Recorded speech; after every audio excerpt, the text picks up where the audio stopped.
Is Deebo a diva? No, he's a 23, 24-year-old. 26. 26? Damn. 26. Yeah. All right, he's a 26-year-old young man. Yeah. And again, how much of this is him trolling, getting everybody riled up? How much of Yes. this is a marketing strategy in terms of trying to Yes. get his deal done? I wouldn't say he's a diva. The way social media Okay. dictates so many people's lives, even star athletes, because I've always been of the mind, if I'm a star athlete who makes millions of dollars, I'm not going to have Instagram or Twitter. I'll have an assistant who will send out tweets and things like that. Like, I'm not going to be on it. You know why?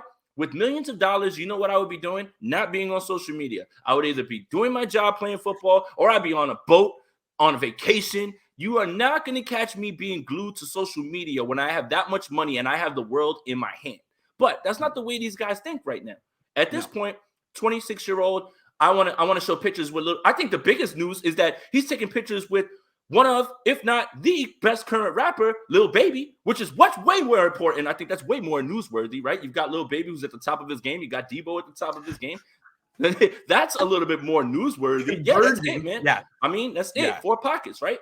But at the same time, this is the way the younger generation utilizes social media. So much of what social media is dictates even star athletes' lives and how they want to be perceived.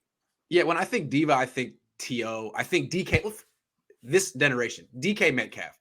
DK Metcalf was clearly not pleased with what was going on in Seattle last year and wasn't necessarily a net positive like he was in the past. Deebo doesn't do stuff like that.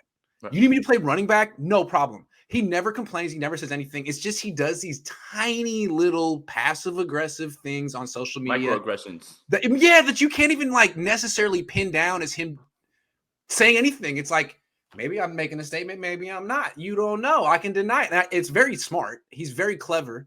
And I have no idea if he's a diva or not. I've heard that he can be not the most friendly guy sometimes. Like I heard at the Super Bowl, a bunch of fans went up to him on press row to talk to him, and he curved all of them like easily. But anyway, a lot of players are like that. I mean, that's okay.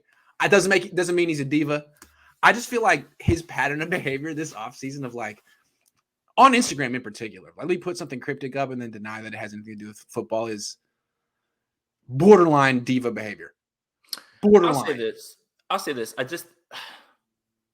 He's smart in the way that this is literally carrying into its second day of having Deebo Samuel on everybody's that's right discussion plate. It's Deebo. It's been Jimmy Garoppolo extravaganza nonstop. Right. Now it's Deebo time. And you know what? Look who's looking for a contract. Starting to fit, man. This is how you put pressure on the organization to either meet me where I want to be with my contract or put some urgency and light a fire under them without doing anything publicly in terms of like going and doing an interview and saying, yeah, man, these guys aren't meeting me in the middle. I don't know. Like, I don't know what's going on. We're this far apart. The negotiations have just started, but this is just a way to continue to have his name out there, especially after Tyreek Hill got his bag. Stephon Diggs just got his bag. I think all of this is very well timed when it comes to that.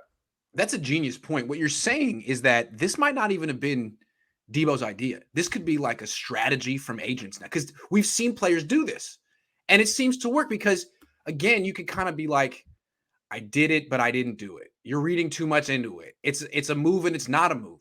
So it's like you're sending a message without actually sending a message. It's kind of genius. And you can pull it back and say it was nothing the entire time. Look, nothing. Odell Beckham's father got Odell Beckham out of Cleveland. You know how he did that? Social media. Yes. He posted a video on his Instagram, and the Browns were like, that's it. We just need to make a move. Like, don't tell me that his team Brandon and I could have done the same video this last year. I'm just saying. Brandon and I, you could have made the same exact video. Yeah, but I don't know. One of my favorite pastimes this past year was watching offensive film and being like, Ayuk's open. Like 75% of the time he's open, but it doesn't matter. Sorry, that's neither here nor there. But yeah, social media is a big part of the way people brand themselves, the way people make statements and things like that, because there's so many eyes on the social media portion of it. So don't discount the fact that this was something that his team put out there just so they could get people talking, keep Deebo Samuel in the news cycle, and maybe put some pressure on the 49ers to get this done, even though I think this gets done regardless. I just think that this is the new way to, negotiate. This is a new negotiating tactic. I really agree. And can you just imagine some like 55-year-old agent in his office in like Huntington Beach being like, Deebo, here's what we're going to do. Okay, I've heard about this thing called Instagram. What you need to do, take the picture, unfollow. Doesn't mean anything, but I've heard from my colleagues that this could work. They probably got a symposium on this.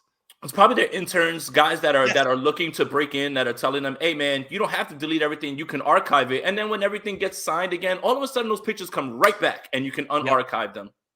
And also, how to manipulate if Deebo gets 70 million guaranteed, I'm guessing at that point, he'll probably stop the cryptic social media stuff.